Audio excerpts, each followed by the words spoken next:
Welcome to A Better You. Today, we're digging deep into the clinical research on weight loss, and our goal is simple to give you the most critical, evidence based takeaways straight from the studies. So, let's start with this question. What if the secret to weight loss was actually eating more, not less? I know it sounds completely backwards, right? But there's a huge body of scientific work that suggests for long term, sustainable weight loss, the type of food you eat might matter way more than the amount. We're going to explore the science behind this, focusing on a whole food, plant based diet.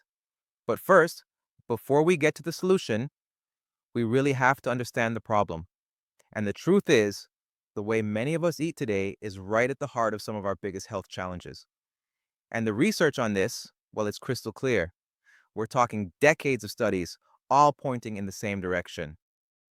Diets that are heavy on saturated fats and highly processed foods are directly tied to the rising rates of obesity, type 2 diabetes, and heart disease. So, you have to ask, if that's the problem, what does the science say is the solution? Well, that brings us right to a specific way of eating that's been getting a ton of attention in the research. Let's call it the plant powered approach. Now, the most important part of this definition is the term whole food. See, this isn't just about what you cut out. It's really about building your diet around foods that are, as close as possible to how they are found in nature. And that one simple change, it fundamentally changes everything about their nutritional makeup. And this chart lays it all out perfectly. You can just see the huge contrast. On one side, you have the typical omnivorous diet, often loaded with saturated fat and cholesterol.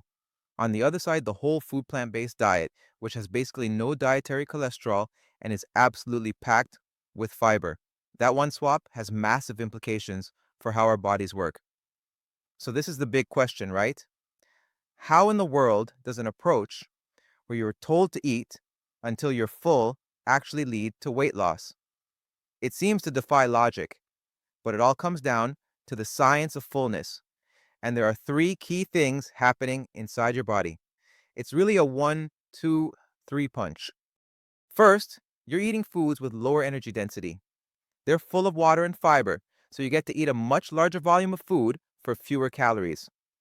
Think about a huge plate of broccoli versus a tiny cube of cheese. Second, all that fiber physically fills your stomach and triggers hormones that send those I'm full signals to your brain. And third, something called the thermic effect of food. Some studies suggest your body actually has to burn more energy just to digest these foods. This quote explains a fascinating part of it. Think of it like this: the calories in whole plant foods are sort of locked away inside these tough, fibrous cages, the cell walls. Your body actually has to work to break them open to get the calories. It's not like processed foods, where the calories are just right there for the taking. This walled off effect means you may not even absorb every last calorie you consume.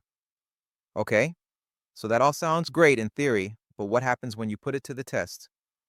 What do rigorous, controlled scientific studies actually find? What we find is that the clinical data is incredibly consistent. The new diet study, for example, compared 5 different eating patterns head to head, and the vegan group lost the most weight. Then there's the Barnard trial, which showed a low fat vegan diet significantly outperformed even the famously healthy Mediterranean diet. But the broad study? Wow, that one's a real eye opener. People lost an average of 27 pounds. And get this, they were specifically told not to count calories or control their portions. And let's just zoom in on that new diet study for a second. The vegan participants lost an average of 7.5% of their body weight in just 6 months. Now, to put that into perspective, many conventional diet programs consider a 5% loss a huge success. And that's usually with people meticulously counting every single calorie. And this right here, this might be the most important point of all.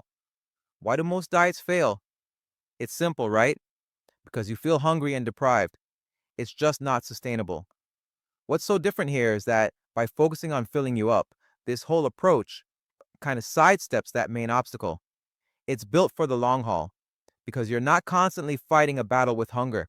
And listen, this is not just about what the scale says, not even close. The research shows, again and again, that the benefits go way beyond weight loss. The impact on overall metabolic health is frankly just as impressive, if not more so. I mean, just look at this list. We're talking about major improvements across the board. Blood sugar control gets significantly better for people with type 2 diabetes. That bad LDL cholesterol, it plummets, blood pressure comes down, and even systemic inflammation in the body, a key driver of chronic disease, starts to cool off. This chart from that Barnard trial really drives the point home on cholesterol. You can see the Mediterranean diet did lower LDL, which is great, but look at the reduction from the low-fat vegan diet. It's just in another league entirely, and it makes perfect sense when you remember you're completely eliminating dietary cholesterol and dramatically cutting saturated fat. Now, a big concern for anyone losing weight is, am I going to lose precious muscle mass too? And that's a really valid concern. But what's interesting is that research on these lifestyle programs suggests they are very effective at preserving lean muscle. The goal is to target fat mass for loss, and the data suggests that's exactly what tends to happen. So let's bring it all together. What's the bottom line? The cumulative evidence from all these clinical trials points to the same conclusion. This way of eating offers a path to weight loss that's built on fullness, not restriction. And at the exact same time, it tackles the major risk factors for our biggest chronic diseases head on. It really makes you think, doesn't it? Could the most powerful prescription for our health not be something found in a pill bottle, but right there on our dinner plate? The research we've covered today certainly makes a compelling case. Thanks so much for joining us for this today. If you got value out of this video, please like and subscribe.